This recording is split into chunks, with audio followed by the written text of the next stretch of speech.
Hello everyone and welcome back to the next installment of our 10.1 Raid Guide Previews, proudly presented by Kingston FURY. This is Crzypck from Method, and today we'll show you how to defeat Zskarn in Heroic Aberrus. Please keep in mind that everything in this video is from PTR testing, and it's possible Blizzard altered the encounter in some way since the final testing. If that happens, we'll release an updated video after the fights are live. Zskarn is a single phase fight that ramps up over time. The primary difficulty ramp in the fight is that progressively more area denial effects will appear through various abilities, especially Dragonfire traps. When you look at the floor, you'll see a small circle in the middle of each scale. The circles are inactive traps. When the boss casts Dragonfire traps, several of the inactive traps near him will arm. Standing in a trap gives you stacks of a 6-second dot that deals mild fire damage, but stacks infinitely. You can pass through traps if needed, but you should try to avoid ever touching one. Over time, these traps will start to overwhelm you, and serves as a bit of a soften rage as you can eventually run out of space. To partially mitigate this, you'll be able to periodically disarm 3 traps at a time. At about 40 seconds in, and then every minute or so, 3 golem adds spawn. These don't have an aggro table, and they'll instead run directly towards inactive traps and try to arm them. You'll want to slow these and ideally use grips and knockbacks to group them up and cleave them down. When they die, the corpses are clickable, and doing so will give you salvaged parts. You can then use each one of these salvaged parts to disarm 1 trap. You'll want to pre-assign 3 people to handle this. Each one will loot a golem, pick up their salvaged part, and then disarm 1 trap. Your raid leader should call where they want traps disarmed and use raid markers to denote locations. Make sure you're always leaving a way out of wherever you are, and make sure you never allow the raid to get surrounded by Dragonfire traps. The other major area of denial mechanic for this fight is called Tactical Destruction. When you look around the room, you'll see the perimeter is surrounded by dragon statues.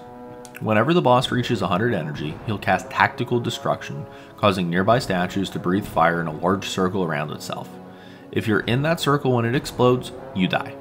As the fight moves on, the number of statues activating for each cast increases, covering progressively more of the room with fire circles. Keep your eyes open and always be aware of a safe path away from whatever dragon statues you're closest to. That way, you aren't scrambling right as the circle comes out and you don't end up accidentally running directly into a trap because you didn't know where to go. Accidentally running on traps and setting yourself on fire will make your raid lead sad, so probably don't do that. Aside from the area denial mechanics, there's a few other things to watch out for. Unstable Embers puts circles around a few players. These circles pulse, dealing damage to anyone within them every second for 10 seconds.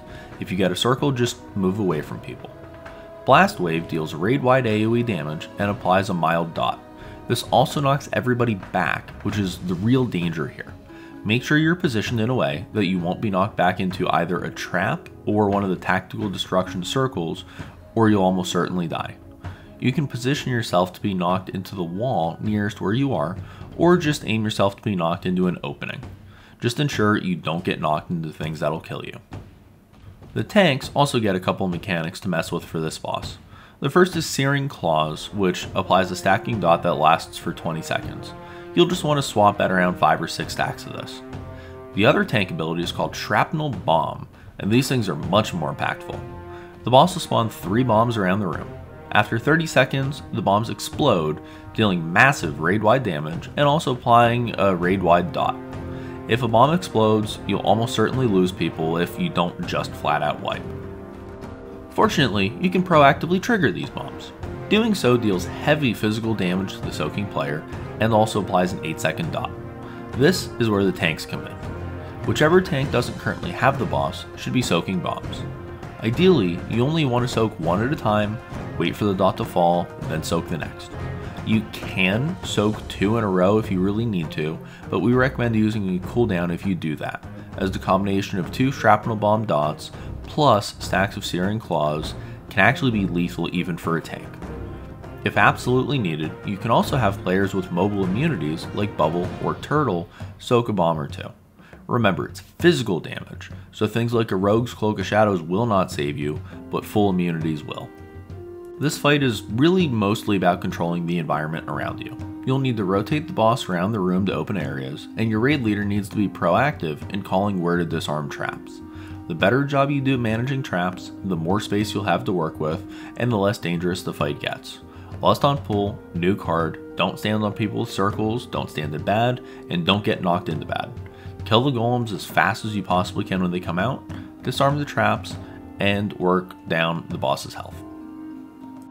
If you enjoyed this guide, remember to like it and make sure you're subscribed to the channel to catch all of our previews, guides, kill videos, and more. A big thank you again to Kingston FURY for making guides like these possible.